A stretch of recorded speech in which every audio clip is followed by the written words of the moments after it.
Hello friends, welcome to AH times. Friends, ఈరోజు మీ అందరికీ ఈ వీడియోలో ఇప్పుడే వచ్చినటువంటి ఒక ఫ్లాష్ ఇన్ఫర్మేషన్ అప్డేట్ గురించి చెప్పడానికే ఈ యొక్క వీడియోని అయితే చేయడం అయితే జరుగుతుందండి. సో ఆ ఫ్లాష్ ఇన్ఫర్మేషన్ అప్డేట్ ఏంటంటే, మన యొక్క ఏపీ రాష్ట్ర వ్యాప్తంగా మనకు మహిళలకు సంబంధించి ఆడబిడ్డ నిధి అనే పథకాన్ని అయితే ప్రారంభించబోతున్నారు. అయితే ఈ పథకానికి సంబంధించి ప్రతి ఒక్క మహిళకు 1500 రూపాయలు అయితే వేయబోతున్నారండి. అయితే ఈ 1500 రూపాయలు మీరు పొందాలంటే తప్పనిసరిగా మీ యొక్క బ్యాంక్ అకౌంట్లకు తప్పనిసరిగా ఈ 5 అనేది చేసుకోవాల్సి అయితే ఉంటుందండి. అయితే 5 ఏంటి, దానికి సంబంధించిన పూర్తి వివరాలు తెలియజేస్తాను. సో వీడియో నచ్చినట్లయితే లైక్ చేసుకొని ఛానల్ సబ్స్క్రైబ్ చేసుకుని వారు వెంటనే ఛానల్ కూడా సబ్స్క్రైబ్ చేసుకొని ఫాలో అవుతుండండి. ఇక వివరాల్లోకి అయితే వెళ్దాము.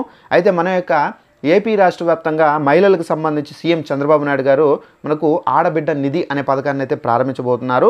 అయితే ఈ పథకానికి సంబంధించి ప్రతి ఒక్క మహిళకు 18 సంవత్సరాల నుండి 59 సంవత్సరాల లోపల వయసు ఎవరైతే కలిగి ఉన్నారో మహిళలు, సో వారందరికీ ఏంటంటే 1500 రూపాయలు చొప్పున ప్రతి నెల అయితే వేస్తారు. అయితే ఒక సంవత్సరానికి ఆల్మోస్ట్ 12 నెలలు కాబట్టి టోటల్గా ఒక్కొక్క మహిళకు 18,000 రూపాయల వరకు అయితే లబ్ధి అయితే చేకూరబోతుంది. అయితే ఈ పథకానికి సంబంధించి తప్పనిసరిగా ఏంటంటే మీకు ప్రతి నెల బ్యాంక్ అకౌంట్లు అయితే వేస్తారు. కాబట్టి మీ యొక్క బ్యాంక్ అకౌంట్కి సంబంధించి ఏదైతే ప్రూఫ్స్ ఉన్నాయో అనగా చాలామంది ఏంటంటే ఇన్యాక్టివేట్ అయినటువంటి బ్యాంక్ అకౌంట్లు అయితే ఇస్తారు. కాబట్టి సో ఎవరైతే బ్యాంక్ అకౌంట్లు ఇవ్వాలనుకుంటున్నారో అలాంటి వాళ్ళు తప్పనిసరిగా యాక్టివేషన్లో ఉన్నటువంటి బ్యాంక్ అకౌంట్లు అయితే ఇవ్వాలి. అలాగే మీ యొక్క బ్యాంక్ అకౌంట్కి ఆధార్ అనేది లింకప్ అయిందా లేదనేది చెక్ చేసుకోవాల్సి అయితే ఉంటుంది.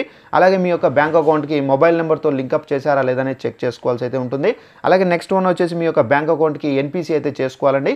ఈ ఎన్పిసి ఎవరైతే చేస్తారో వారికి మాత్రమే డబ్బులు అయితే పడతాయి. ఎందుకంటే ఇది మనకు సెంట్రల్ గవర్నమెంట్ పెట్టినటువంటి రూల్ కాబట్టి సో ఎవరైతే ఎన్పిసి చేస్తారో సో వారికి మాత్రమే కేంద్ర ప్రభుత్వం నుండి కానివ్వచ్చు, రాష్ట్ర ప్రభుత్వం నుండి కానివ్వచ్చు, సో ఏ ప్రభుత్వం విడుదల చేసినా కానీ ఆ డబ్బులు అనేది వారి యొక్క ఖాతాల్లో అయితే పడతాయి. సో తప్పనిసరిగా ఎన్పిసి అయితే చేసుకోవాలి. సో ఇవి చేసుకొని ఎవరైతే రెడీగా పెట్టుకుంటారో సో మీకు ఆడబిడ్డ నిధి పథకానికి సంబంధించినటువంటి 1500 రూపాయల స్కీమ్ విడుదల చేసిన వెంటనే మీరు ఈ బ్యాంక్ అకౌంట్ అనేది సబ్మిట్ చేయవచ్చు. సో ఈ బ్యాంక్ అకౌంట్ అనేది సబ్మిట్ చేస్తే కనుక మీరు ఎలిజిబిలిటీ కనుక సంపాదిస్తే మీరు డైరెక్ట్గా మీకు ఏంటంటే డైరెక్ట్గా 1500 రూపాయలు డైరెక్ట్గా మీ యొక్క బ్యాంకుల్లో అయితే జమ చేయడం అయితే జరుగుతుందండి.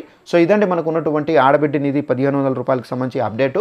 ఈ వీడియో నచ్చినట్లయితే లైక్ చేసుకొని ఛానల్ సబ్స్క్రైబ్ చేసుకోండి. Thanks for watching this video. All the best.